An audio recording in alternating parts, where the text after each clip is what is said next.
السلام علیکم ورحمۃ اللہ وبرکاتہ۔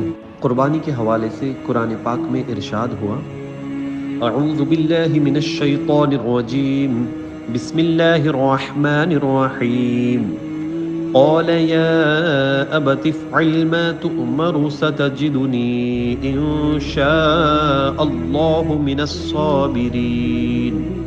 ترجمہ، اے میرے باپ، کیجئے جس بات کا آپ کو حکم ہوتا ہے، خدا نے چاہا تو قریب ہے کہ آپ مجھے صابر پائیں گے، یعنی صبر کرنے والا پائیں گے۔ میرے پیارے دوستوں اور بزرگوں، حقیقت یہ ہے کہ اللہ تبارک و تعالی کی جانب سے حضرت اسماعیل علیہ السلام کی یہ آزمائش تھی، اور وہ بھی اتنی بڑی آزمائش کہ انہیں اپنی جان کو قربان کرنے کا حکم دیا جا رہا ہے، اور وہ اپنی جان کو قربان کرنے کے لیے راضی بھی ہو جاتے ہیں، اور وہ بھی محض اس لیے کہ یہ اللہ تعالی کا حکم ہے، اور حکم الہی کی پابندی بندوں کا فریضہ ہوتا ہے۔ اب باپ اور بیٹے کے درمیان کیا معاملہ ہوا، اس بارے میں قرآن پاک میں اللہ تعالی ارشاد فرماتا ہے، فَلَمَّا أَسْلَمَا وَتَلَّهُ لِلْجَبِينِ۔ ترجمہ، تو جب ان دونوں نے ہمارے حکم پر گردن رکھی اور باپ نے بیٹے کو ماتھے کے بل لٹایا، اس وقت کا حال نہ پوچھ۔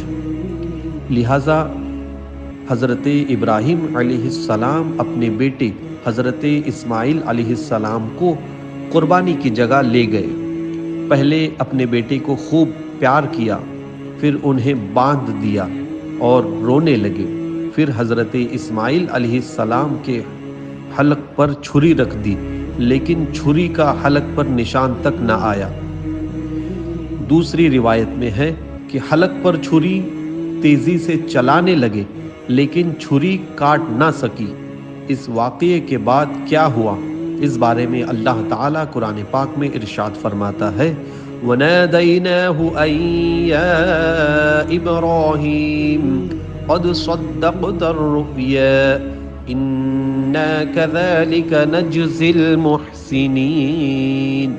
ترجمہ، اور ہم نے اسے ندا فرمائی کہ اے ابراہیم، بے شک تو نے خواب سچ کر دکھایا، ہم ایسا ہی صلہ دیتے ہیں نیکوں کو۔